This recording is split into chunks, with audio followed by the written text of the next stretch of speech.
माताजी। प्रणाम माताजी। हरे कृष्ण। हरे कृष्णा माताजी। प्रणाम माताजी। हरे कृष्ण। हरे कृष्ण। ओम नमो भगवते वासुदेवाय। ओम नमो भगवते वासुदेवाय। ओम नमो भगवते वासुदेवाय। ओम अज्ञानतिमिरान्धस्य ज्ञानाञ्जनशलाकया चक्षुरुन्मीलितं येन तस्मै श्रीगुरवे नमः। श्रीचैतन्यमनोभीष्टं स्थापितं येन भूतले स्वयं रूपगदा मह्यं ददाति स्वपदान्तिकं वन्देऽहं श्रीगुरून् श्रीगुरुपदकमलं श्रीगुरून् वैष्णवांश्च श्रीरूपं साग्रजातं सहगण रघुनाथान्वितं तं सजीवं साद्वैतं सावधूतं परिजनसहितं कृष्णचैतन्यदेवं श्रीराधाकृष्णपादान् सहगण ललिता श्रीविशाखान्वितांश्च। हे कृष्णा करुणा सिन्धो दीनबन्धो जगल्पदे गोपेश गोपिका कान्ता राधा कान्ता नमोऽस्तुते। तप्तकाञ्चन गौराङ्गी राधे वृन्दावनेश्वरी वृषभानुसुते देवी प्रणमामि हरिप्रिये वाञ्छाकल्पतरुभ्यश्च कृपासिन्धुभ्येव च पतितानां पावनेभ्यो वैष्णवेभ्यो नमो नमः। नमो ॐ विष्णुपादाय कृष्णपृष्ठाय भूतले श्रीमते जयपताक स्वामिनिधि नामिने नमाचार्यपादाय निधाय कृपाप्रदायिने गौरगदादामदाय नगरग्रामधारिणे नमो ॐ विष्णुपादाय कृष्णपृष्ठाय भूतले श्रीमते भक्तिवेदान्त स्वामिनिधि नामिने नमस्ते सारस्वते देवे गौरवाणी प्रचारिणे निर्विशेष शून्यवादी पाश्चात्यदेशतारिणे जय श्रीकृष्ण चैतन्य प्रभु नित्यानंद श्री अद्वैत गदाधर श्रीवासादि गौरभक्तवृंदा। हरे कृष्णा कृष्ण कृष्ण हरे हरे हरे राम राम राम हरे हरे हरे कृष्णा कृष्ण कृष्ण हरे हरे हरे राम राम राम हरे हरे हरे कृष्णा कृष्ण कृष्ण कृष्ण हरे हरे हरे राम राम राम हरे हरे हरे कृष्णा। इस्कॉन मैंगलुरु श्री श्री राधा गोविंद मंदिर की जय। हरे कृष्ണ। ഈശോപനിഷത്ത് ലെവൽ 3 ക്ലാസ്സിലേക്ക് എല്ലാവർക്കും സ്വാഗതം. ഹരേ കൃഷ്ണ. ഹരേ हरे കൃഷ്ണ. कृष्णा माता जी। ഹരേ കൃഷ്ണ. ഹരേ കൃഷ്ണ. हरे कृष्ण माता जी। माता ഹരേ जी കൃഷ്ണ. प्रणाम माता जी। പ്രണാം മാതാജി. ഹരേ കൃഷ്ണ. ഇന്നലെ നമ്മള് വേദത്തിനെ പറ്റിയാണ് പഠിച്ചത്. വൈദിക സംസ്കൃതത്തിൽ രചിക്കപ്പെട്ടിട്ടുള്ള സൂക്തങ്ങളാണ് വേദങ്ങൾ എന്ന് മനസ്സിലാക്കി. അറിയുക എന്നർത്ഥമുള്ള വിത്ത് എന്ന വാക്കിൽ നിന്നാണ് വേദം എന്ന പദം ഉണ്ടായത്. വേദങ്ങളെ പൊതുവെ പ്രകൃതി കാവ്യങ്ങൾ എന്ന് വിളിക്കുന്നു. 4 വേദങ്ങള്. ഒന്ന് ഋഗ്വേദം, പിന്നെന്തൊക്കെയാണ് ഓർമ്മയുണ്ടോ? सामवेदम, ഉം. ऋग्वेदम, सामवेदम, അഥർവ- अथर्ववेदम। അഥർവവേദം അല്ലെ? ഋഗ്വേദം, സാമവേദം, യജുർവേദം, അഥർവവേദം. നമ്മൾക്ക് പഠിക്കാനുള്ള ഈശോപനിഷത്ത് യജുർവേദത്തിന്റെ ഒരു ഭാഗമാണ്. ഈശോപനിഷത്ത് ഈശാവാസ്യം എന്നും പറയും. ഉപനിഷത്ത് യജുർവേദത്തിന്റെ വേദാന്തത്തിന്റെ സാരസത്താണ് ഈശോപനിഷത്ത്. ഭഗവാനാൽ സംരക്ഷിക്കപ്പെട്ടത്, അതുകൊണ്ടാണ് ഈശോപനിഷത്ത് ഭഗവാനാൽ സംരക്ഷിക്കപ്പെട്ടത്, അല്ലെങ്കിൽ ഭഗവാൻ ഒളിപ്പിച്ചു വെച്ചിരിക്കുന്നത്. ഭഗവാൻ ശബ്ദത്തിൽ നിന്ന് ആണ് വേദങ്ങളൊക്കെ ഉണ്ടായിരിക്കുന്നത്. അങ്ങനെ നമുക്കറിയാം, ഭഗവത്ഗീതയിൽ നമ്മൾ പഠിച്ചിട്ടുണ്ട്, സർവസ്യ ചാഹം ഹൃദി സന്നിവിഷ്ടോ മത്ത സ്മൃതിർജ്ഞാനമബോഹനം ച വേദൈശ്ച സർവൈരഹമേവ വേദ്യോ വേദാന്തകൃത്വേദവിദേവ ചാഹം.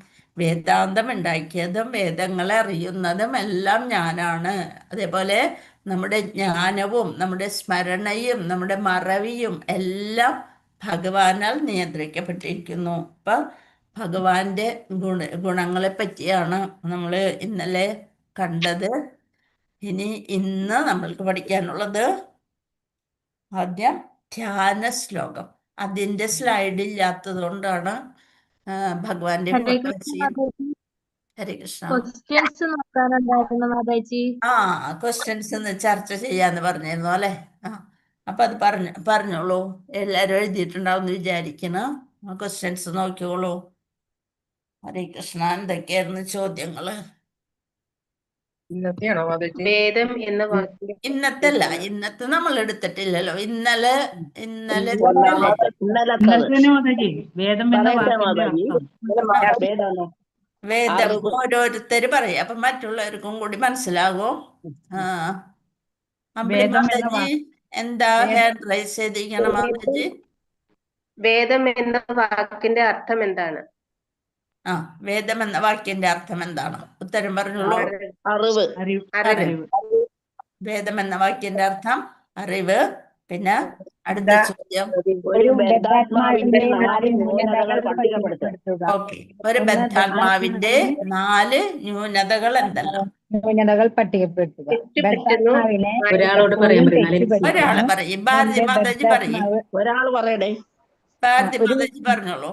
1, ബദ്ധാത്മാവിനെ എപ്പോഴും തെറ്റുപറ്റുന്നു. ബദ്ധാത്മാവ് മായയ്ക്ക് അടിമപ്പെടുന്നു. ബദ്ധാത്മാക്കൾക്ക് മറ്റുള്ളവരെ ചതിക്കാനുള്ള പ്രവണതയുണ്ടാകുന്നു. തെറ്റ് ചെയ്യുമ്പോഴും അതിനെ ന്യായീകരിച്ചുകൊണ്ടേയിരിക്കും. അതെ. അത്ര തന്നെയല്ലേ? ഇന്ദ്രിയങ്ങൾ ഇന്ദ്രിയങ്ങൾ അപൂർണങ്ങളാണ്. അപൂർണ്ണങ്ങളാണ്. അതാണ് 4. ഹരേ കൃഷ്ണ. Thank you Mataji. ഹരേ കൃഷ്ണ. അടുത്ത ലീല മാതാജി പറഞ്ഞോളൂ.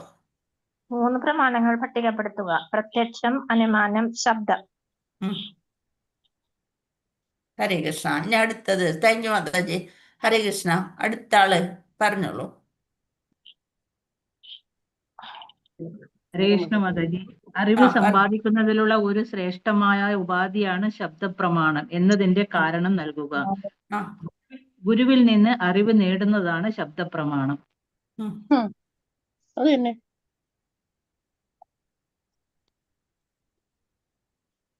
ഹരേ കൃഷ്ണ മാതാജി. ഹരേ കൃഷ്ണ. ഭഗവാനിൽ നിന്ന് ശബ്ദപ്രമാണമായിട്ടാണ് എന്താ വന്നത്, വേദങ്ങളൊക്കെ ലഭിച്ചത് അല്ലെ? അത് ഒന്നും കൂടി വിശദീകരിച്ചാല്, വൈദിക ജ്ഞാനത്തെ ശബ്ദപ്രമാണം എന്ന് വിളിക്കുന്നു. ആ ശ്രവണത്തിൽ കൂടി മാത്രം ലഭിക്കുന്ന ജ്ഞാനം, അത് ഇന്ദ്രിയ അതീത ജ്ഞാനം. ഇന്ദ്രിയ അതീത ജ്ഞാനമായതുകൊണ്ടാണ് അതിന് പ്രാധാന്യം.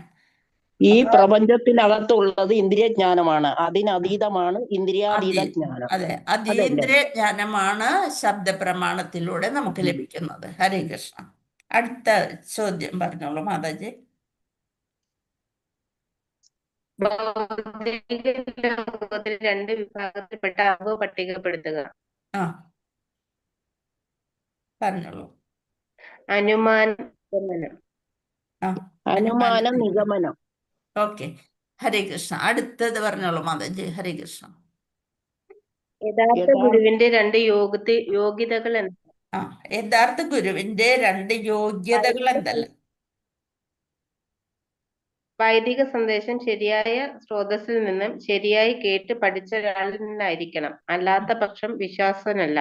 വേണ്ട വിധം ബ്രഹ്മത്തിൽ മനസ്സ് ഉറപ്പിച്ച ആളായിരിക്കണം. അതെ, ഹരേ കൃഷ്ണ. Thank you Mataji. ഹരേ കൃഷ്ണ. ശരിയാണ്. മാതാജി ഒന്നുകൂടി പറയാം. 6 ഉള്ളു മാതാജി. അത് വൈദിക സന്ദേശം ശരിയായ സ്രോതസ്സിൽ നിന്ന് ശരിയായി കേട്ട് പഠിച്ച ആളായിരിക്കണം. അല്ലാത്ത പക്ഷം വിശ്വാസനല്ല. വേണ്ട വിധം ബ്രഹ്മത്തിൽ മനസ്സ് ഉറപ്പിച്ച ആളായിരിക്കണം. വൈദിക സാഹിത്യങ്ങളൊക്കെ ശരിയായ സ്രോതസ്സിൽ നിന്ന് പഠിച്ച ആളായിരിക്കണം. പിന്നെ ബ്രഹ്മത്തിൽ മനസ്സുറപ്പിച്ച ആളായിരിക്കണം. ഹരേ കൃഷ്ണ. അടുത്ത ചോദ്യം ഇനി ഉണ്ടാ? കഴിഞ്ഞില്ലേ മാതാജി? അത്രേ ഉള്ളു മാതാജി. ഓക്കെ. ഇനി നമുക്ക് തുടങ്ങാം. ഇനി എല്ലാരും മ്യൂട്ട് ചെയ്ത് വെക്കാം. നമുക്ക് ധ്യാന ശ്ലോകവും പഠിക്കാനുണ്ട്, 1ാമത്തെ ശ്ലോകവും പഠിക്കാനുണ്ട്. ഹരേ കൃഷ്ണ. അമ്പിളി മാതാജി. ഹരേ കൃഷ്ണ. ഹാൻഡ് റൈസ് ചെയ്തിട്ടുണ്ടല്ലോ, വല്ല പറയാനുണ്ടോ മാതാജി? മ്യൂട്ടാണ് മാതാജി. അല്ല മാതാജി, ആ പറഞ്ഞോളൂ. ഇവിടെ നെറ്റിന്റെ പ്രശ്നമുണ്ട്. ഹരേ കൃഷ്ണ. എന്തു പറ്റി? നെറ്റ് സ്ലോയാ മാതാജി, അതാ. അത്രേ ഉള്ളൂ അല്ലേ? കുഴപ്പമില്ല.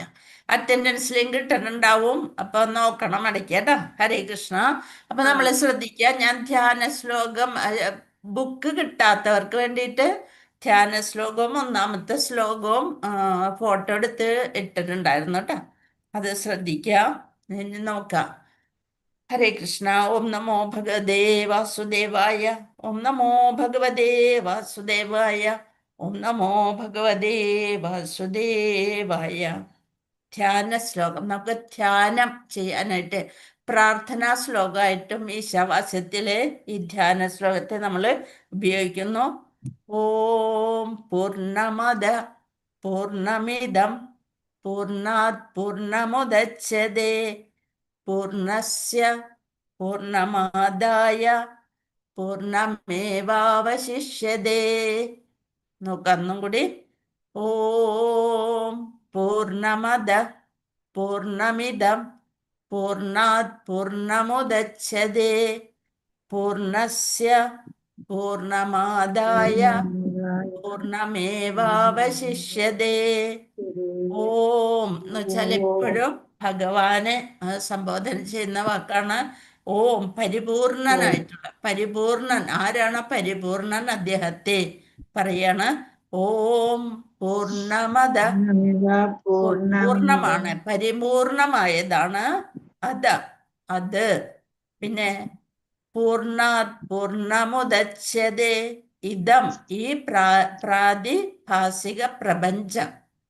പൂർണ്ണാത് പൂർണ്ണത്തിൽ നിന്ന്, പൂർണ്ണം പൂർണ്ണമായ ഏകകം, ഉദച്യതേ നിർമ്മിക്കപ്പെടുന്നു, പൂർണ്ണസ്യ പരിപൂർണതയിൽ നിന്ന്, പൂർണ്ണം പൂർണ്ണതയുള്ള ഏകകം, ആദായ നീക്കം ചെയ്തു കഴിഞ്ഞാൽ, പൂർണ്ണം മുഴുവനായത്, ഏവം പോലും, അവശിഷ്യതേ അവശേഷിക്കുന്നു. ഭഗവാൻ പരിപൂർണനാണ്. അതിൽ നിന്ന് അതിൽ നിന്ന് ഓരോ ഭാഗങ്ങൾ അതെല്ലാം എടുത്താലും, എത്ര പൂർണ്ണമായ ഭാഗങ്ങൾ അതിൽ നിന്ന് എടുത്താലും അവസാനം അത് പൂർണ്ണമായി തന്നെ നിലനിൽക്കുന്നു. വിവർത്തനം ഒന്ന് നോക്കിയിട്ട് നമ്മൾക്കൊന്നും കൂടി ശ്ലോകം നോക്കാം. പരമദിവ്യോത്തമ പുരുഷൻ സത്യവും പൂർണ്ണവുമായകയാൽ അദ്ദേഹത്തിൽ നിന്നും ഉത്ഭവിക്കുന്ന ഈ പ്രാതിഭാസിക പ്രപഞ്ചവും അതുപോലെ മറ്റുള്ളവയും, പ്രപഞ്ചം തടസ്ഥ ശക്തിയും ബഹിരംഗ ശക്തിയും, അത് രണ്ടുമാണ്. അത് രണ്ടും പൂർണ്ണമാണ്. പൂർണ്ണതയിൽ നിന്നുണ്ടാകുന്ന എന്തും സ്വയം പൂർണ്ണമാണ്. ഇപ്പം നമ്മളൊരു നിലവിളക്ക് കത്തിച്ചിട്ട് അതിൽ നിന്ന് നമുക്ക് എത്ര തിരികൾ വേണമെങ്കിലും കത്തിച്ചെടുക്കാം. നിലവിളക്കിൻ്റെ ശോഭ അതേപോലെ തന്നെ അവിടെ നിൽക്കും. അതുപോലെ പൂർണ്ണതയിൽ നിന്ന് ഉണ്ടാകുന്ന എന്തും സ്വയം പൂർണ്ണങ്ങളാണ്. ഭഗവാൻ സമ്പൂർണനാകയാൽ അദ്ദേഹത്തിൽ നിന്നും അനേകം പൂർണ്ണങ്ങൾ ഉത്ഭവിച്ചാലും അവിടുന്ന് സമ്പൂർണനായി തന്നെ അവശേഷിക്കുന്നു. എത്ര പൂർണ്ണം അതിൽ നിന്ന് പോയാലും ഭഗവാൻ സമ്പൂർണനാണ്. അതിനെ കാണിക്കണ ധ്യാനിക്കാനായിട്ട് ഋഷിമാര് ധ്യാനിക്കാൻ ഉപയോഗിക്കുന്നതുമാണ്, നമ്മൾക്ക് ധ്യാനത്തിന് ഉപയോഗിക്കാവുന്നതാണ്. അതാണ് ആദ്യത്തെ ധ്യാനം എന്ന് പറഞ്ഞിട്ടുള്ളത്. അത് ശ്ലോകമായിട്ടല്ല പറഞ്ഞിരിക്കുന്ന ധ്യാനമന്ത്രം. അപ്പൊ ഒന്നുകൂടി നോക്കാം. ഓം പൂർണ്ണമദ പൂർണ്ണമിദം പൂർണ്ണാത് ഉദച്യതേ നിർമ്മിക്കപ്പെടുന്നു. പൂർണ്ണാത് പൂർണ്ണമുദച്യതേ പൂർണ്ണത്തിൽ നിന്ന് പല പൂർണ്ണങ്ങളും പല ഏകകങ്ങളും പൂർണ്ണമായ പല അംശങ്ങളും നിർമ്മിക്കപ്പെടുന്നു. ഇനി പൂർണ്ണസ്യ പൂർണ്ണമാദായ പൂർണ്ണമേവാവശിഷ്യതേ പൂർണ്ണസ്യ ആ പരിപൂർണതയിൽ നിന്ന് പൂർണ്ണം, പൂർണ്ണതയുള്ള എത്ര ഏകകം, എത്ര എണ്ണം പൂർണ്ണമായിട്ടുള്ളത് പോയാലും നീക്കം ചെയ്തു കഴിഞ്ഞാലും ആദ്യമുള്ളത് പൂർണ്ണമായി തന്നെ നിലനിൽക്കുന്നു. അതാണ് അവശിഷ്യതേ, അവശേഷിക്കുന്നു, അവശിഷ്യതേ, അവശേഷിക്കുന്നു. രണ്ട് വാക്ക് മാത്രമേ നമുക്ക് അറിയാൻ ബുദ്ധിമുട്ടുള്ളതുള്ളൂ. ഒന്ന് ഉദച്യതേ, നിർമ്മിക്കപ്പെടുന്നു, പിന്നെ അവശിഷ്യതേ, അവശേഷിക്കുന്നു. ബാക്കിയുള്ളതൊക്കെ ആ പൂർണ്ണത്തിൻ്റെ ഇതായിട്ടുള്ളതാണ്. അപ്പോൾ ഒരു ബുദ്ധിമുട്ടുമില്ല. അത് പെട്ടെന്ന് കാണാതെ പഠിക്കാൻ പറ്റും. അത് കാണാതെ പഠിക്കേണ്ടതുമാണ്. ഒന്നാമത്തെ ശ്ലോകവും അതേപോലെ ധ്യാന ശ്ലോകമൊക്കെ കാണാതെ പഠിക്കാനുള്ളതാണ്. എളുപ്പത്തിൽ പഠിക്കാൻ പറ്റും. അപ്പോൾ ആരെങ്കിലും 2-3 പേരൊന്ന് വായിക്കുക. ഹരേ കൃഷ്ണ. അമ്പിളി മാതാജി വായിച്ചോളൂ. ഓം പൂർണ്ണമുദച്യതേ പൂർണ്ണസ്യ പൂർണ്ണമാദായ പൂർണ്ണമേവാവശിഷ്യതേ. ഹരേ കൃഷ്ണ മാതാജി. Thank you. ഹരേ കൃഷ്ണ മാതാജി. വായിച്ചോളൂ. ധ്യാനം. ഓം പൂർണ്ണമദ പൂർണ്ണമിദം പൂർണ്ണാത് പൂർണ്ണമുദച്യതേ പൂർണ്ണസ്യ പൂർണ്ണമദായ പൂർണ്ണമേവാവശിഷ്യതേ. ഹരേ കൃഷ്ണ മാതാജി. Thank you Mataji. ഹരേ കൃഷ്ണ. ഹരേ കൃഷ്ണ. വായിച്ചു. പൂർണ്ണമദ പൂർണ്ണമിദം പൂർണ്ണാത് പൂർണ്ണമുദച്യതേ പൂർണ്ണസ്യ പൂർണ്ണമാദായ പൂർണ്ണമേവാവശിഷ്യതേ. ഹരേ കൃഷ്ണ. ഒരാളും കൂടി വായിച്ചോളൂ. ഓം പൂർണ്ണമിദ ഓം പൂർണ്ണമദ പൂർണ്ണമിദം പൂർണ്ണാത് പൂർണ്ണമുദച്യതേ പൂർണ്ണസ്യ പൂർണ്ണമാദായ പൂർണ്ണമേവാവശിഷ്യതേ. ഹരേ കൃഷ്ണ മാതാജി. വിവർത്തനം കൂടി ഒന്ന് വായിച്ചോളൂ. ഹരേ കൃഷ്ണ.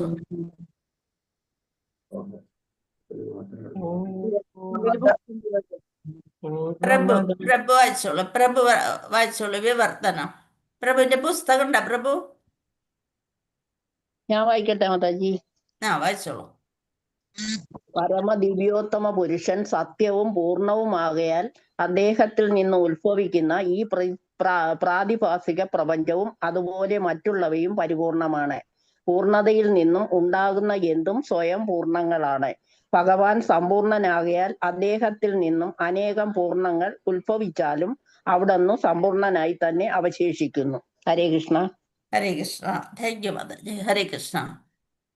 അതായത് ഭഗവാൻ പരിപൂർണ സത്ത, പരമനിരപേക്ഷ സത്യം എന്ന് പറയുന്നത് പരമദിവ്യോത്തമ പുരുഷനായ ഭഗവാൻ ശ്രീകൃഷ്ണനാണ് എന്ന് ഉറപ്പിച്ച് പറയണം ഇവിടെ.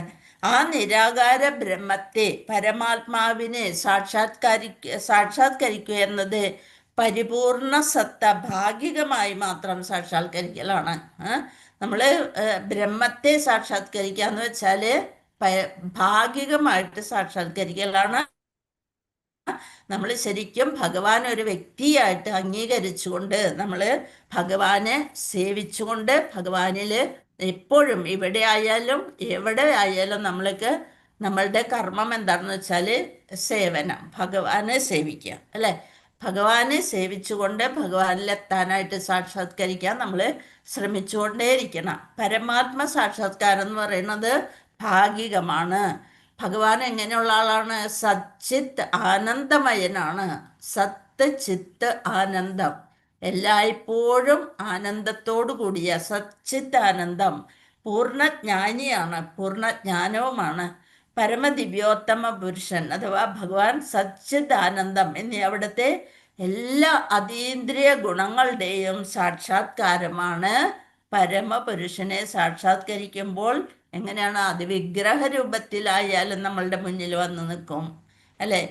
നമ്മൾ വിചാരിക്കും എങ്ങനെയാണ് ഇത്രയും അഖിലാണ്ട കോടി ബ്രഹ്മാണ്ട നായകനായ ഭഗവാൻ ശ്രീകൃഷ്ണൻ എങ്ങനെ ഒരു കല്ലിൽ അല്ലെങ്കിൽ ഒരു ശിലയിൽ ഒരു ഡയറ്റ് വർഷിപ്പ് അതിൽ എങ്ങനെയാണ് ഉണ്ടാവുക എന്ന് നമ്മൾ വിചാരിക്കും. എങ്ങനെ വേണമെങ്കിലും ഒരു പരമാത്മ രൂപത്തിൽ നമ്മുടെ ഹൃദയത്തിൽ വന്നിരിക്കുന്നു. അപ്പം പിന്നെ ആത്മാവിൻ്റെ വലിപ്പം തന്നെ ഒരു എത്രയാണ് നമ്മുടെ ജീവാത്മാവിൻ്റെ വലിപ്പം പഠിച്ചത് നമ്മൾ? ഒരു തലമുടി ഒരു തലനാരിഴ മുടിയുടെ അറ്റത്തെ അറ്റത്തിന്റെ അതിന്റെ തുമ്പിന്റെ 10,000-ൽ-1 അത്രേ ഉള്ളൂ നമ്മുടെ ജീവാത്മാവിന്റെ വലിപ്പം. അതുപോലെ തന്നെയാണ് പരമാത്മാവായിട്ട് ഇത്രയും വലിയ അഖിലാണ്ട കോടി ബ്രഹ്മാണ്ട നായകനായ വിശ്വരൂപം കാണിച്ച ഭഗവാൻ ശ്രീകൃഷ്ണൻ എങ്ങനെ വേണമെന്നുണ്ടെങ്കിൽ അദ്ദേഹത്തിന്റെ ഗുണങ്ങളെ നമുക്ക് വർണ്ണിച്ച് തീർക്കാൻ പറ്റില്ല. ഇപ്പൊ പറയുമല്ലോ, ഇത് ഒരു കുട്ടി ആനപ്പുറത്ത് കയറണം എന്നുണ്ടെങ്കിൽ ആന തന്നെ വിചാരിക്കണം, ആന എന്ത് ചെയ്യും? കുനിഞ്ഞു കൊടുത്ത് കാൽപാദം മടക്കി കാണിക്കുമ്പോഴാണ് ഒരു കുട്ടിക്കായാലും അഥവാ പാപ്പാനായാലും ആനയുടെ പുറത്ത് കയറാൻ പറ്റുള്ളൂ. അപ്പൊ ആനയ്ക്കതിൽ ഒരു വിഷമവുമില്ല. അതുപോലെ ഭഗവാന് എങ്ങനെ ഒരു ഭക്തന് വേണ്ടി എന്ത് ചെയ്യാനും ഭഗവാൻ സന്നദ്ധനാണ്. എപ്പോഴും ഭഗവാൻ അതിന് സന്നദ്ധനായിട്ടിരിക്കുകയാണ്.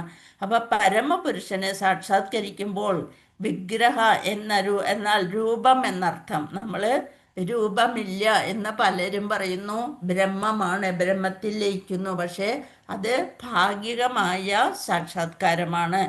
പരിപൂർണ സത്ത എന്നിവിടെ പറയണത് ഭഗവാനെ കുറിച്ചാണ്. പരിപൂർണ സത്തയ്ക്ക് പരമപുരുഷന് അനന്തമായ ശക്തികളുണ്ട്. അവയൊക്കെ തന്നെയും പൂർണ്ണങ്ങളുമാണ്. ഏതൊക്കെയാണ് ഭഗവാന്റെ ശക്തികൾ? എന്തുകൊണ്ടാണ് ഭഗവാൻ എന്ന പേര് വരാൻ കാരണം? ഐശ്വര്യങ്ങളുള്ളതാണ് ഭഗവാൻ. 6 ഐശ്വര്യങ്ങൾ നിറഞ്ഞതാണ് അല്ലെ. 6 ഐശ്വര്യങ്ങൾ നിറഞ്ഞ ഭഗവാൻ ആണ്. അതുകൊണ്ടാണ് എങ്ങനെ വേണമെങ്കിലും അനന്ത ശക്തികളുണ്ട് അല്ലെ. പരിപൂർണ സത്തയെ സാക്ഷാത്കരിക്കുന്നതിന് വേണ്ടി സൂക്ഷ്മങ്ങളായ പൂർണ്ണാംശങ്ങൾ, നമ്മള് സൂക്ഷ്മങ്ങളായ പൂർണ്ണാംശങ്ങളാണ്. അഥവാ ജീവസത്തകൾക്ക് എല്ലാ സൗകര്യങ്ങളും ഭഗവാൻ നൽകിയിട്ടുണ്ട്. ഈ പ്രപഞ്ചത്തില് നമ്മൾക്ക് ജീവിക്കാൻ ജീവസത്തയ്ക്ക് ആഗ്രഹത്തിനനുസരിച്ച് എല്ലാ സുഖ സൗകര്യങ്ങളും നൽകപ്പെട്ടിട്ടുണ്ട്. പൂർണ്ണ സത്തയെ പറ്റിയുള്ള അജ്ഞതയാണ് എല്ലാ തരം ബോധത്തിനും കാരണം. എന്തുകൊണ്ടാണ് നമ്മൾ അപൂർണരാണെന്ന് പറയുന്നത്? നമ്മൾക്കൊന്നിലും ഒരു സന്തോഷമില്ല. എന്തുകൊണ്ടാണ് അപൂർണരാണെന്ന് പറയാൻ കാരണം? നമ്മൾക്ക് പരിപൂർണത തോന്നാത്തത് എന്തുകൊണ്ടാണ്? ഭഗവാനെ പറ്റിയുള്ള ജ്ഞാനം നമ്മൾക്കില്ല. ഭഗവാൻ എവിടെ, എന്ത്, ആര് എന്നുള്ള ഭഗവാനെ കുറിച്ചുള്ള ജ്ഞാനം ഇല്ലാത്തത് കൊണ്ടാണ് മനുഷ്യന് പരിപൂർണത തോന്നാത്തത്. എന്തുകൊണ്ടാണ്? ഭഗവാനെ കുറിച്ച് അറിവില്ലാത്തതുകൊണ്ട്. നമ്മൾക്ക് എപ്പോഴും സംശയമാണ്. ഭഗവാനെ പറ്റി നമുക്ക് എപ്പോഴും സംശയമാണ്. എന്താ, ഇല്ലേ? അങ്ങനെ ഒരു 2 തരത്തിലാണ്. പലരും ഭഗവാനിൽ വിശ്വാസം ഇല്ലാത്തവര് നമ്മളെ പലതരത്തിൽ ഇങ്ങനെ വഞ്ചിക്കാനായിട്ട് ഓരോന്ന് ചോദിക്കുമ്പോൾ അപ്പം നമുക്ക് അവിടെ സംശയം വന്ന്, അപ്പം നമ്മൾ പറഞ്ഞ ശരിയായിരിക്കും, നിങ്ങൾ പറയുന്നതും ശരി തന്നെയാണ്, ഞങ്ങൾ പറയണത് ശരിയാണ്, അങ്ങനെ പറഞ്ഞുകൊണ്ട് നമ്മൾ അവിടെ നിന്ന് ഒഴിഞ്ഞു മാറാൻ നോക്കും അല്ലേ. അപ്പം നമ്മൾ കൃത്യമായിട്ട് ഭഗവാന് രൂപമുണ്ട്. ഭഗവാൻ പക്ഷെ നമ്മുടെ മുന്നിൽ വന്നു നിന്നാലും ഭഗവാനെ കാണാനായിട്ട് നമ്മൾക്ക് കഴിയില്ല. എന്തുകൊണ്ടാണ്? ഭഗവാൻ ഇപ്പൊ നമ്മുടെ മുന്നിൽ വന്നു നിന്നാലും നമ്മൾക്ക് കാണാൻ സാധിക്കില്ല. നമ്മുടെ ഇന്ദ്രിയങ്ങൾ അപൂർണമാണ്. ഹരേ കൃഷ്ണ. നമ്മുടെ ഇന്ദ്രിയങ്ങള് അപൂർണമാണ്, മാംസ ചക്ഷുസുകളാണ് അല്ലെ. ആ ഇന്ദ്രിയങ്ങൾ കൊണ്ട് ഭഗവാനെ നമ്മൾക്ക് കാണാൻ സാധിക്കില്ല. പക്ഷെ പല രൂപത്തിലും നമ്മളുടെ പ്രയാസങ്ങൾ, ഒരു ഭക്തനാണെങ്കിൽ പല രൂപത്തിലും വന്ന് ഭഗവാൻ നമ്മളെ സഹായിച്ചുകൊണ്ടേയിരിക്കും. അത് ഏത് രൂപത്തിലാണ് വരുന്നതെന്ന് നമ്മൾക്ക് പോലും അറിയില്ല. നമ്മളുടെ എല്ലാ കഷ്ടപ്പാടിനിടയിലും ഏതെങ്കിലും തരത്തിൽ ഭഗവാൻ നമ്മളെ സഹായിക്കാൻ ഒപ്പം എത്തിയിരിക്കും. ബാക്കി ഒരാളെയും നമ്മൾക്ക് വിശ്വസിച്ച് കൂടെ നിർത്താൻ സാധിക്കില്ല. ഭഗവാനെ പൂർണ്ണമായി അങ്ങോട്ട് വിശ്വസിക്കുക. എൻ്റെ കൃഷ്ണ എന്ന് പറഞ്ഞുകൊണ്ട് എപ്പോഴും നമ്മൾ എൻ്റെ അമ്മ, എൻ്റെ അച്ഛ അങ്ങനെയൊന്നും പറഞ്ഞിട്ടൊന്നും കാര്യമില്ല. ആരും നമ്മളുടെ സഹായത്തിന് ഉണ്ടാവില്ല. എൻ്റെ കൃഷ്ണ എന്ന് തന്നെ നമ്മുടെ നാവിൽ എപ്പോഴും വരണം. ഇപ്പോൾ വന്നാൽ മാത്രമാണ് നമ്മൾ മരിക്കാൻ കിടക്കുന്ന സമയത്ത് നമ്മൾക്ക് ബോധമില്ലെങ്കിലും ഭഗവാൻ നമ്മൾക്ക് അതിനുള്ള ബോധം തരും. നാമം ജപിക്കാനുള്ള അവസരം ഭഗവാൻ ഉണ്ടായി തരും. ഭഗവാന്റെ ഉത്തരവാദിത്വമാണ് നമ്മളെ സംരക്ഷിക്കുക എന്നുള്ളത്. ഹരേ കൃഷ്ണ. അപ്പൊ പരിപൂർണ സത്യക്ക് പുരുഷൻ അനന്ത ശക്തികളുണ്ട്. നമ്മുടെ സ്വയം സമ്പൂർണനാണ് ഭഗവാൻ. ഈ ഭാഗവതത്തിൽ പറഞ്ഞിട്ടുള്ള പോലെ സൃഷ്ടി, സ്ഥിതി, സംഹാരം ഇതെല്ലാം ഭഗവാൻ തന്നെയാണ്. ദേവന്മാര് അദ്ദേഹത്തിന്റെ ആജ്ഞാനുവർത്തികളാണ്. ഈ മായാലോകത്തില് ദേവന്മാര് പോലും ഇതൊക്കെ കണ്ടിട്ട് അന്തം വിട്ടു പോകുന്നുണ്ട് അല്ലെ. മായാമോഹിതരായി പോവുകയാണ്. അവർക്ക് മനസ്സിലാകുന്നില്ല ഭഗവാന്റെ ലീലാവിലാസങ്ങളെ. ബ്രഹ്മാവിന് പോലും ഭഗവാനെ തിരിച്ചറിയാൻ കഴിയില്ല. അതാണ് ബ്രഹ്മവിമോഹന ലീലയും ഒക്കെ പറഞ്ഞിട്ടുള്ളത് ഭഗവാന്റെ ലീലകളില്. ഹരേ കൃഷ്ണ. അപ്പോൾ പ്രപഞ്ചത്തിന്റെ സൃഷ്ടി, സ്ഥിതി, സംഹാരം അതുണ്ടാക്കുന്നതും അത് പരിപാലിക്കുന്നതും അത് അവസാനം സംഹരിക്കുന്നതും ഭഗവാന്റെ നിയോഗം പോലെയാണ്. ഇപ്പൊ നമ്മൾ വെട്ടിപ്പിടിച്ച് ഓരോരോ സ്ഥലത്ത് അവിടെയൊക്കെ നികത്തി നല്ല മണിമാളികകളൊക്കെ പണിത് നല്ല കാറ്റും വെളിച്ചവും പുഴയുടെ തീരത്ത് അല്ലെങ്കിൽ കുന്നുണ്ടായിരുന്നത് അതൊക്കെ ഇടിച്ച് നിരത്തി നല്ല സൗധങ്ങൾ പണിയും. അത് കഴിഞ്ഞ് കുറെ നാള് ഭയങ്കര സന്തോഷം തോന്നും. അത് കഴിഞ്ഞ് ഭഗവാന്റെ ആ പ്രപഞ്ചത്തിന്റെ ഒരു കുലുക്കം വരുമ്പോഴത്തേനും അതെല്ലാം ഒലിച്ചു പോകും അല്ലെ. അതൊന്നും തടുക്കാനായിട്ട് നമ്മൾക്ക് പറ്റില്ല. അതാണ് 3 വിധത്തിലുള്ള ബുദ്ധിമുട്ടുകൾ വരുന്നത് പറയണത്. അപ്പൊ പരിപൂർണ സത്തയെ സാക്ഷാത്കരിക്കുന്നതിന് വേണ്ടി സൂക്ഷ്മ അംശങ്ങളായിട്ടുള്ള ജീവസത്ത അതും പരിപൂർണമാണ്. നമ്മൾ സൂക്ഷ്മ അംശങ്ങളായിട്ടുള്ള ജീവസത്തകളാണ് നമ്മൾ. അതും ഭഗവാനിൽ നിന്ന് വന്നതുകൊണ്ട് പരിപൂർണമാണ്. പക്ഷേ അത് സമുദ്രം ഭഗവാനാണെങ്കിൽ അതിലൊരു തുള്ളി വെള്ളത്തിന് സമാനമാണ്. ഗുണം കൊണ്ട് പൂർണ്ണം, പക്ഷെ വലിപ്പം കൊണ്ട് നമ്മൾ ഭഗവാന്റെ ഒരു ചെറിയ അംശം മാത്രമാണ്. അപ്പൊ പരിപൂർണതയെ സാക്ഷാത്കരിക്കാനുള്ള അവസരം നഷ്ടപ്പെടുത്തുകയാണ് നമ്മൾ ചെയ്യുന്നത് ഭൗതിക പ്രകൃതിയുടെ നിയമം അനുസരിച്ച്. അപ്പൊ വീണ്ടും നമ്മൾ ഭഗവാനെ മനസ്സിലാക്കാതെ ഈ ഒരു 84 ലക്ഷം ജീവയോനികളിലൂടെ നമ്മൾ പിന്നിട്ടതിന് ശേഷമാണ് നമ്മൾക്ക് ഒരു മനുഷ്യ ജന്മം കിട്ടുന്നത്. പുഴുവായും പൂച്ചയായും പട്ടിയായും പാറ്റയായും തേളായും പന്നിയായും അങ്ങനെ പല പല ജന്മങ്ങളിലൂടെ 84 ലക്ഷം ജീവയോനികളിലൂടെ കടന്ന് നമ്മൾക്കൊരു മനുഷ്യ ജന്മം കിട്ടിയിട്ട് ആ ജന്മത്തിൻ്റെ മഹത്വം എന്തെന്ന് തിരിച്ചറിയാൻ സാധിക്കാതെ നമ്മൾ ഭഗവാനെ അറിയാതെ നമ്മളുടെ ഇന്ദ്രിയ സുഖങ്ങൾക്ക് വേണ്ടി നമ്മൾ ഓരോരോ ദിവസങ്ങളും കഴിച്ചു കൂട്ടുന്നു. അങ്ങനെ ജനിച്ച് മരിച്ചു പോകുന്നു. പിന്നെ എത്രയോ കോടി ജന്മങ്ങൾ കഴിഞ്ഞിട്ട് വേണം പിന്നീട് ഒരു മനുഷ്യ ജന്മം കിട്ടാനായിട്ട്. അപ്പോൾ നമ്മൾക്ക് ഇങ്ങനെ കിട്ടി. നമ്മളിപ്പോൾ ഭഗവാൻ ശ്രീകൃഷ്ണന്റെ ആ ഒരു സംരക്ഷണയിൽ ഇരിക്കുകയാണെന്ന് നമ്മൾ അങ്ങോട്ട് സ്വയം വിശ്വസിക്കുക.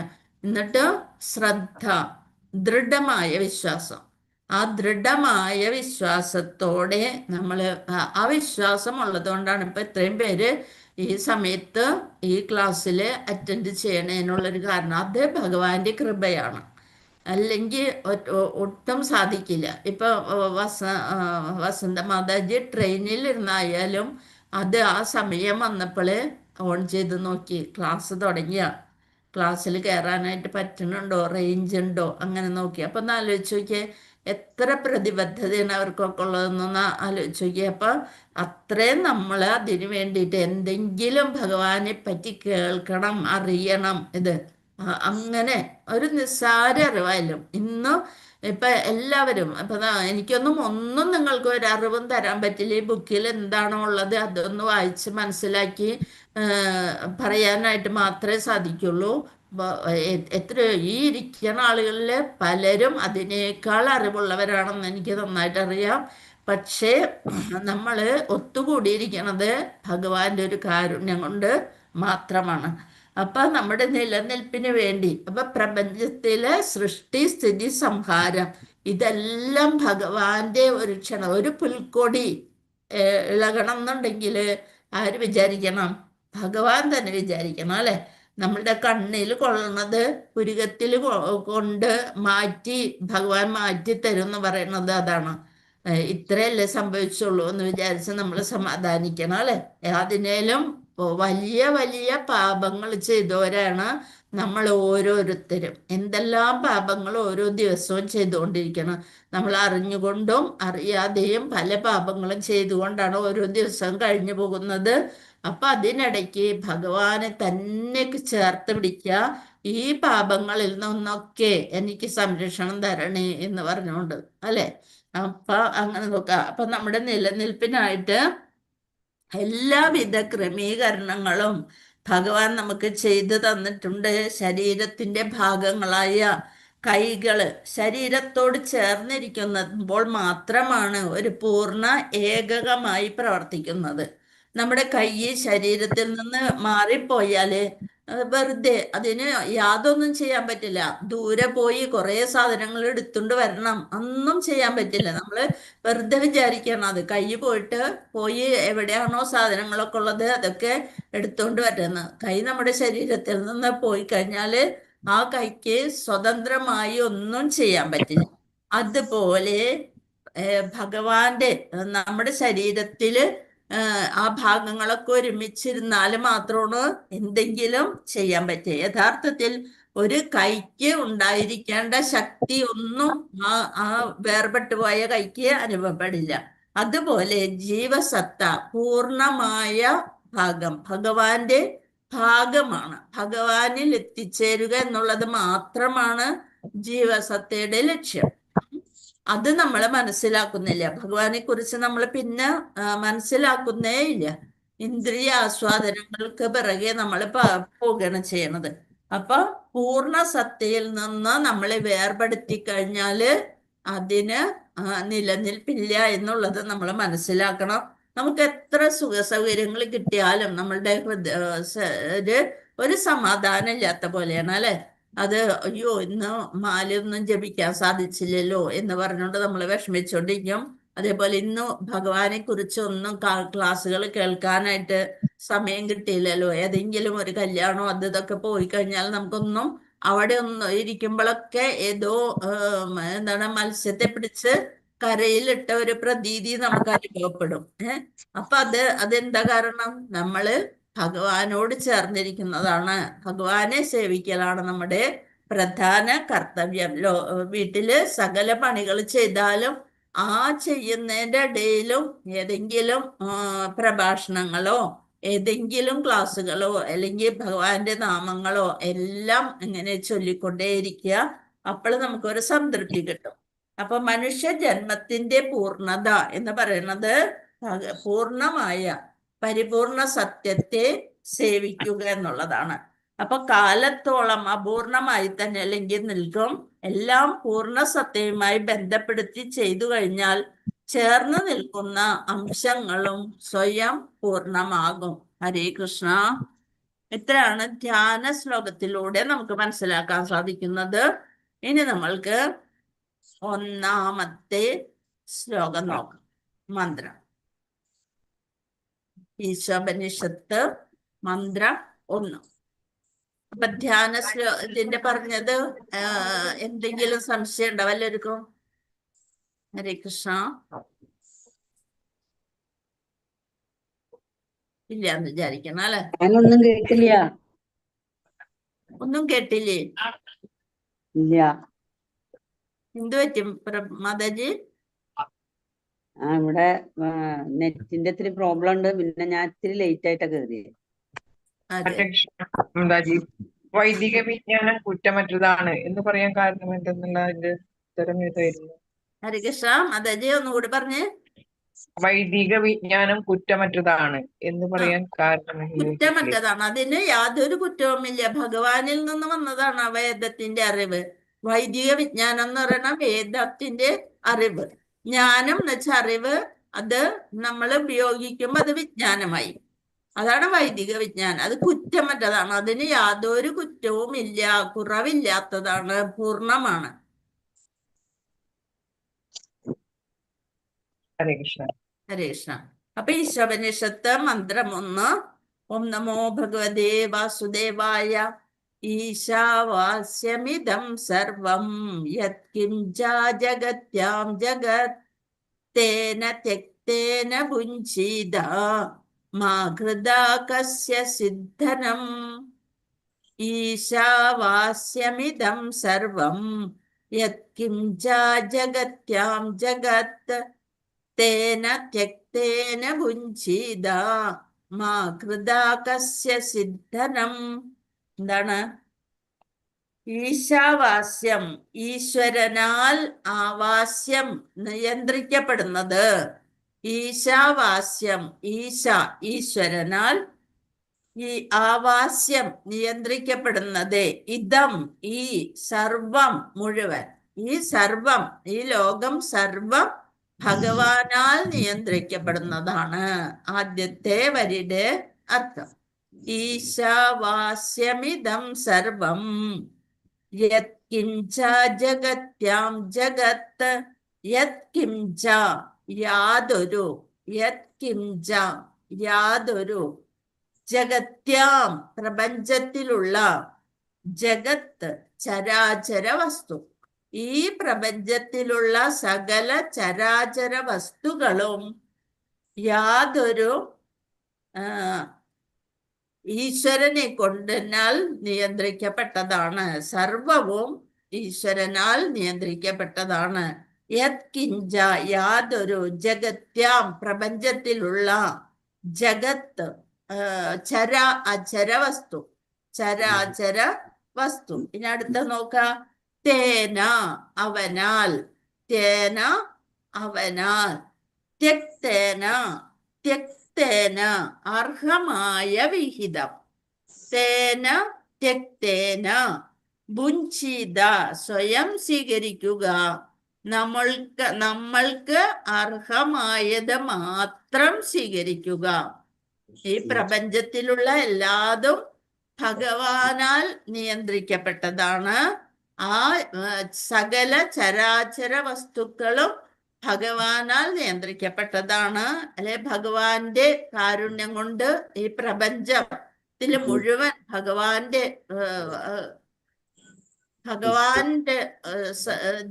ഉള്ളാണ്. അല്ലെ, പ്രപഞ്ചത്തിലുള്ള സകല ചലിക്കുന്നതും ചലിക്കാത്തതുമായ എല്ലാ വസ്തുക്കളും ഭഗവാനാൽ നിർമ്മിതമാണ്, ഭഗവാനാൽ നിയന്ത്രിക്കപ്പെട്ടതാണ്. തേന ത്യക്തേന, ത്യക്തേന എന്ന് വെച്ചാൽ എന്താ? അർഹമായ വിഹിതം, നമ്മൾക്ക് അർഹമായ വിഹിതം അതിൽ നിന്ന് ഭുഞ്ജിത, നമ്മൾക്ക് സ്വയം സ്വീകരിക്കാം. മാ ഘൃത കസ്യ സിദ്ധനം. മാ ഘൃത, മാ എന്ന് വെച്ചാല് ചെയ്യരുത്, അരുത്. മാ അരുത്, ഘൃത കൈക്കലാക്കാൻ ഉദ്യമിക്കുക, കസ്യ സിദ്ധ് മറ്റാരുടേതുമായത്, ധനം സമ്പത്ത്, അതായത് മറ്റാരുടേതും നമ്മൾ കൈക്കലാക്കാൻ ശ്രമിക്കരുത്. നമ്മൾക്ക് അർഹമായത് മാത്രം സ്വീകരിക്കുക, മറ്റുള്ളവരുടേത് കൈക്കലാക്കാൻ നമ്മൾ ശ്രമിക്കരുത്. ഇതാണ് ഈശോപനിഷത്ത് മന്ത്രം 1. എന്താണ്? ഈശാവാസ്യമിദം സർവം യത്കിഞ്ച ജഗത്യാം ജഗത് തേന ത്യക്തേന ഭുഞ്ജീത മാ ഘൃതാ കസ്യ സിദ്ധനം. മാ ഘൃതാ കസ്യ സിദ്ധനം. മാ ഘൃത കൈക്കലാക്കാനായിട്ട് ശ്രമിക്കരുത്. കസ്യ സിദ്ധ് മറ്റാരുടേതോ ആയിട്ടുള്ളത്, മറ്റൊരാളുടെ ധനം നമ്മൾ കൈക്കലാക്കാൻ ശ്രമിക്കരുത്. മനസ്സിലായത്? ത്യക്തേന എന്ന് വെച്ചാൽ എന്താ? മനസ്സിലായി. ത്യക്തേന അർഹമായ വിഹിതം, നമ്മൾക്ക് അർഹമായ വിഹിതം നമ്മൾക്ക് ഉപയോഗിക്കാം. ബാക്കിയുള്ളവരുടെ ധനം നമ്മൾ കണ്ടിട്ട് അത് കൈക്കലാക്കാൻ നോക്കരുത്, ശ്രമിക്കരുത്. ഇതെല്ലാം ഭഗവാന്റെ ആണ്. മറ്റൊരാളുടെ എന്ന് പറഞ്ഞാല് അതും ഭഗവാന്റെ തന്നെയാണ്. നമ്മൾക്ക് അർഹമായിട്ടുള്ളത് എന്താണോ അത് നമ്മൾക്ക് ഉപയോഗിക്കാം. പോകണ വരെ നമ്മൾ ജസ്റ്റ് ഇവിടെ ഒരു ഗസ്റ്റ് ആയിട്ട് വന്നിരിക്കുകയാണ്, ഒരു അതിഥിയായിട്ട് വന്നിരിക്കുകയാണ്. ഭഗവാൻ എല്ലാം ഇവിടെ തന്നിട്ടുണ്ട്. അപ്പൊ അതിന്റെ പിന്നിൽ ഒരു കഥയുണ്ട്. ഹരേ കൃഷ്ണ. ഒന്ന് മ്യൂട്ട് ചെയ്യണേ. ഹരേ കൃഷ്ണ. അപ്പൊ എന്റെ വിവർത്തനം നോക്കാം നമുക്ക്. പ്രപഞ്ചത്തിനകത്തുള്ള സർവചരാചരങ്ങളും ഈശ്വരന്റെ ഉടമസ്ഥയിലുള്ളതും ഈശ്വരനാൽ നിയന്ത്രിക്കപ്പെടുന്നതുമാണ്. അതുകൊണ്ട് ഒരുവൻ തനിക്കായി നീക്കിവെക്കപ്പെട്ട അർഹമായ വസ്തുവകകൾ മാത്രം സ്വീകരിക്കുക, മറ്റുള്ളവരുടെ ധനം ആശിക്കരുത്. ഇതാണ് നമ്മളുടെ ആദ്യ ശ്ലോകത്തിൽ നിന്ന് ഒന്നാമത്തെ ശ്ലോകത്തിന്റെ വിവർത്തനം. എന്താണ്? അപ്പൊ ഈ ശ്ലോകം ഒന്നും കൂടി വായിച്ചു നോക്കാം നമുക്ക്. ഈശാവാസ്യമിദം സർവം യത്കിഞ്ച ജഗത്യാം ജഗത് തേന ത്യക്തേന ഭുഞ്ജീത മാ ഘൃതാ കസ്യ സിദ്ധനം. ഒന്ന് വായിച്ചോളൂ മാതാജി. ഹരേ കൃഷ്ണ. അമ്പിളി മാതാജി. ഈശാവാസ്യമിദം സർവം യത്കിഞ്ച ജഗത്യാം ജഗത് തേന തിക്തേന പുഞ്ചീത മാ ഘൃതാ കസ്യ സിദ്ധനം. വിവർത്തനം കൂടി വായിച്ചോളൂ മാതാജി. പ്രപഞ്ചത്തിലുള്ള സർവചരാചരങ്ങളും ഈശ്വരന്റെ ഉടമസ്ഥതയിലുള്ളതും ഈശ്വരനാൽ നിയന്ത്രിക്കപ്പെട്ടതുമാണ്. അതുകൊണ്ട് ഒരുവൻ തനിക്കായി നീക്കിവെക്കപ്പെട്ട അർഹമായ വസ്തുക്കൾ മാത്രം സ്വീകരിക്കുക, മറ്റുള്ളവരുടെ ധനം ആശിക്കരുത്. ഹരേ കൃഷ്ണ. അപ്പ നോക്ക. ഇനി വേറെ ഒരു മാതാജി കൂടി വായിച്ചോളൂ. രണ്ടുപേരും കൂടി വായിക്കാം. ഞാൻ വായിക്കട്ടെ. ഗിരിജ മാതാജി. ഗിരിജ മാതാജി വായിച്ചോ. ചെയ്തോട്ടെ. ഈശോവാശമിതം സർവം ജഗദ്യാം ജഗത് ഏന തേന ജീവത മാകുതാകസ്യ സിദ്ധനം. വിവർത്തനം വായിച്ചോ. പ്രപഞ്ചത്തിലുള്ള സർവചരാചരങ്ങളും ഈശ്വരന്റെ ഉടമസ്ഥാവസ്ഥയിലുള്ളതും ഈശ്വരനാൽ നിയന്ത്രിക്കപ്പെടുന്നതുമാണ്. അതുകൊണ്ട് ഒരുവൻ തനിക്കായി നീക്കിവെക്കപ്പെട്ട അർഹമായ വസ്തുവകൾ മാത്രം സ്വീകരിക്കുക, മറ്റുള്ളവരുടെ ധനം ആശിക്കരുത്. ഹരേ കൃഷ്ണ. Very good. ഹരേ കൃഷ്ണ മാതാജി. പ്രണാം മാതാജി. ഹരേ കൃഷ്ണ. ഒരാളും കൂടി വായിച്ചോളൂ. ഞാൻ വായിക്കട്ടെ. വായിച്ചോളൂ. ശ്രീദേവി മാതാജി വായിച്ചോളൂ. ഈശാവാസ്യമിദം സർവം യത്കിഞ്ച ജഗത്യാം ജഗത് തേന തെക്തേന ഭുഞ്ജീത മാ ഘൃതാ കസ്യ സിദ്ധനം. ഹരേ കൃഷ്ണ. പ്രപഞ്ചത്തിലുള്ള സർവചരാചരങ്ങളും ഈശ്വരന്റെ ഉടമസ്ഥതയിലുള്ളതും ഈശ്വരനാൽ നിയന്ത്രിക്കപ്പെടുന്നതുമാണ്. അതുകൊണ്ട് ഒരുവൻ തനിക്കായി നീക്കിവെക്കപ്പെട്ട അർഹമായ വസ്തുവകകൾ മാത്രം സ്വീകരിക്കുക, മറ്റുള്ളവരുടെ ധനം ആശിക്കരുത്. ഹരേ കൃഷ്ണ.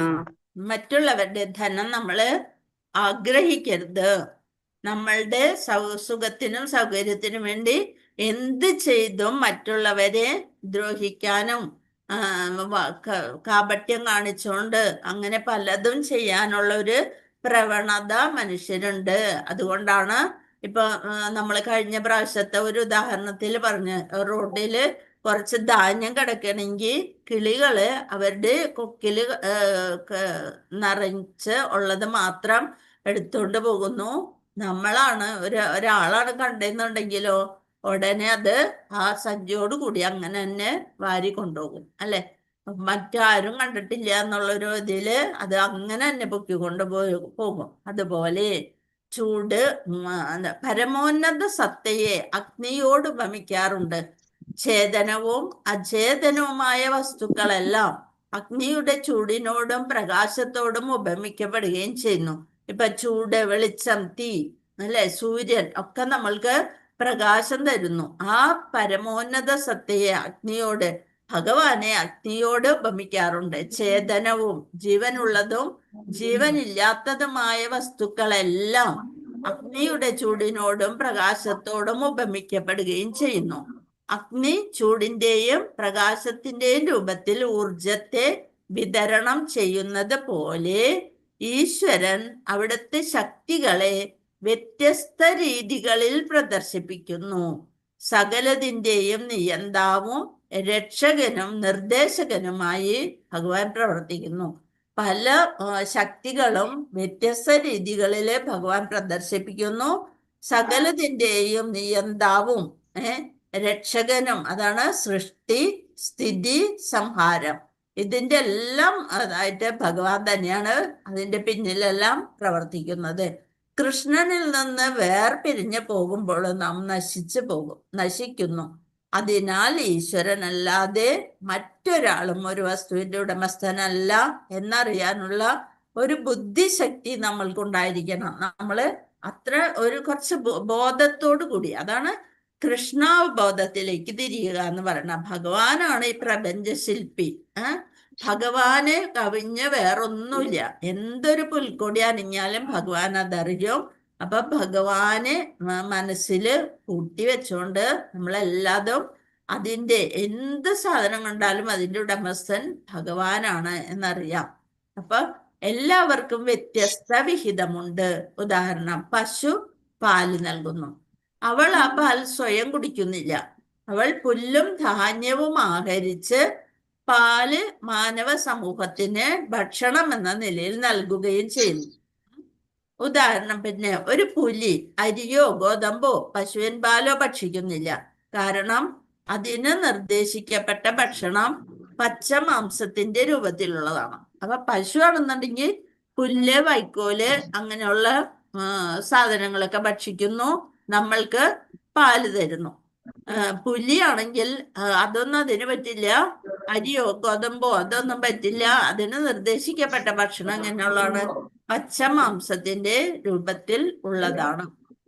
ദൈവത്തെ കേന്ദ്രീകരിച്ചുള്ള ആശയം. ഉദാഹരണം, ഒരു വീട് നമ്മൾ വെക്കുകയാണെന്നുണ്ടെങ്കിൽ മണ്ണ്, മരം, കല്ല്, ഇരുമ്പ്, സിമന്റ് തുടങ്ങി മറ്റ് പല വസ്തുക്കളും ചേർത്താണ് വീട് നിർമ്മിക്കുന്നത്. ആ നിർമ്മിക്കുന്നത് ഈ മണ്ണും മരവും കല്ലും ഇരുമ്പും സിമന്റും ഒക്കെ എവിടെ നിന്ന് കിട്ടി? അതൊന്നെല്ലാം പ്രകൃതി തന്നതാണ്, പ്രകൃതിയിലുള്ളതാണ് അല്ലെ. ഇനി ഈശോപനിഷത്തിന്റെ രീതിയിൽ നമ്മൾ ചിന്തിക്കുമ്പോൾ ഇത്തരത്തിൽ ഒരു പദാർത്ഥവും നമുക്ക് സ്വയം നിർമ്മിക്കാൻ സാധ്യമല്ലെന്ന് അറിയാൻ കഴിയും. നമുക്ക് അവയൊക്കെ സ്വന്തം പരിശ്രമത്തിലൂടെ സംഘടിപ്പിച്ച് ആവശ്യമായ രൂപത്തിലേക്ക് മാറ്റി തീർക്കാൻ മാത്രമേ കഴിയൂ. ഇതെല്ലാം മരം കിട്ടണമെന്നുണ്ടെങ്കിൽ ഒരു ചെടി, ഒരു വലിയ മരത്തിന്റെ അത് മുറിച്ച് അതിന്റെ തടിയാണ് നമ്മൾ മരമായിട്ട് ഉപയോഗിക്കുന്നത്. അതേപോലെ കല്ല് പ്രകൃതിയിൽ നിന്ന് ലഭിക്കുന്നു. കഠിനാധ്വാനം വഴി രൂപവൽക്കരണം നടത്തിയ ഒരു തൊഴിലാളിക്ക് ഇതെല്ലാം തൊഴിലാളി അത് നല്ല ഭംഗിയിലെല്ലാം ചെയ്ത് നല്ലൊരു വീടുണ്ടാക്കി. എന്നിട്ട് ആ തൊഴിലാളിക്ക് അതില് ഒരു അർഹതയില്ല. വീട് പണിത് കഴിയുമ്പോ ആ തൊഴിലാളി അതിൽ നിന്ന് മാറി നിൽക്കണം. അതുകൊണ്ട് മാത്രം ആ വസ്തുവിന്റെ ഉടമസ്ഥത അവകാശപ്പെടാൻ പറ്റില്ല. ഒന്നില് പാർക്കല് നേരത്ത് വന്ന് ഒരു ഭക്ഷണം കഴിച്ചു കഴിഞ്ഞാല് ഈ മുറി ആ മുറിയൊക്കെ ഞാൻ ഉണ്ടാക്കിയാണെന്ന് പറഞ്ഞുകൊണ്ട് അതിലൊന്നും കയറാനുള്ളൊരു അർഹത പിന്നെ വരുമ്പോള് ആ തൊഴിലാളിക്ക് ലഭിക്കില്ല. അവൻ അതോടെ അതിൽ നിന്ന് മാറി പിന്നെ വേറെ അവന്റെ ജോലിയിലേക്ക് തിരിയുന്നു. അതുപോലെ ഈ പ്രപഞ്ചത്തിലുള്ള എല്ലാ വസ്തുക്കളും ഭഗവാന്റെ ആണ്. ഭഗവാൻ അതിനനുസരിച്ചാണ്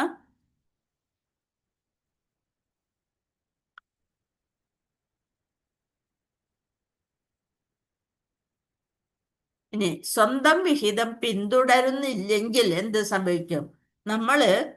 നമ്മൾക്ക് ആവശ്യമുള്ളത് മാത്രമേ എടുക്കാൻ പാടുള്ളൂ. ബാക്കിയുള്ളതൊന്നും മറ്റുള്ളവരുടെ ഒന്നും എടുക്കരുത്. അങ്ങനെ എടുക്കുകയാണെങ്കിൽ എന്താണ് സംഭവിക്കുക? പൂച്ചകളെയും പട്ടികളെയും പോലെ കലഹിക്കുന്നത് മനുഷ്യവിഹിതമല്ല. മനുഷ്യർക്ക് അത് ചേർന്നതല്ല. അവർക്ക് ചിന്തിക്കാനുള്ള കഴിവില്ല. മനുഷ്യനും മൃഗങ്ങളും തമ്മിലുള്ള വ്യത്യാസം എന്താണ്? നമ്മൾക്ക് ചിന്തിക്കാനുള്ള കഴിവുണ്ട്. നമ്മൾക്കൊരു മനുഷ്യൻ ജന്മം കിട്ടിയിട്ടുണ്ടെങ്കിൽ അതെങ്ങനെ ഉപയോഗിക്കാം എന്ന് ചിന്തിച്ച് തീരുമാനമെടുക്കാനുള്ള ഒരു കഴിവ് മനുഷ്യർക്കുണ്ട്. പൂച്ചകളും പട്ടികളും കലഹിക്കുന്നതിൽ പാപസ്പർശമൊന്നുമില്ല. അവർക്ക് ചിന്താശക്തി ഇല്ലാത്തതുകൊണ്ട് അവർക്ക് അതിനൊരു പാപവും ഇല്ല. അങ്ങോട്ടും ഇങ്ങോട്ടും തല്ലുകൂടി അത് കഴിഞ്ഞ് അവരെങ്ങോട്ട് പോണ് ഏത് പോണ് നമ്മൾക്ക് അതൊന്നും അവർക്ക് ഒരു പ്രശ്നമേ അല്ല. എന്നാൽ മനുഷ്യന് പാപകർമ്മങ്ങൾ ഉണ്ടാകുന്നു. നമ്മള് ഒരു ഒരു കഴിവ് കുറഞ്ഞ ഒരാളെ നമ്മൾ കീഴ്പ്പെടുത്തി അയാളെ കുറെ അടിച്ചു തല്ലി അപ്പോള് നമ്മള് അത് അയാളുടെ ഉള്ളിലും ഭഗവാനാണ് ഇരിക്കണത്. പരമാത്മാവായിട്ട് ഭഗവാനാണ് ഇരിക്കണത്. അപ്പൊ അതും ഭഗവാന്റെ അംശമാണ് എന്ന് നമ്മൾ ഓർക്കുന്നില്ല. മനുഷ്യന് പാപകർമ്മങ്ങൾ ഉണ്ടാകുന്നു. മനുഷ്യൻ മൃഗങ്ങളുടെ വിഹിതം ഉപയോഗിച്ചാൽ അവനൊരു മൃഗമായി തീരും. രണ്ട് പാർട്ടികളുടെ കയ്യിൽ ആറ്റം ബോംബുകളാണ് ഇരിക്കുന്നത്. പട്ടികൾക്കും പൂച്ചകൾക്കും ഉപദേശം നൽകാൻ ഈശോപനിഷത്തിനൊന്നും സാധിക്കില്ല. എന്നാൽ ആചാര്യന്മാരിലൂടെ മനുഷ്യവർഗത്തിന് ഈശ്വര സന്ദേശം നൽകാൻ നമ്മൾക്ക് സാധിക്കും. മനുഷ്യവർഗത്തിന് ഈശ്വര സന്ദേശം നൽകാനായിട്ട് ഈശോപനിഷത്തിന് സാധിക്കുന്നു. എങ്ങനെ? ആചാര്യന്മാരിലൂടെ. അപ്പൊ നമ്മളത് വേണ്ട വിധത്തില് എന്ത് ചെയ്യണം? അത് ഉപയോഗിക്കണം എന്നാണ് പറയണത്. ഇനി നമ്മൾ ടെക്സ്റ്റിലുള്ള കുറച്ച് ഭാഗങ്ങളൊന്ന് നോക്കാം.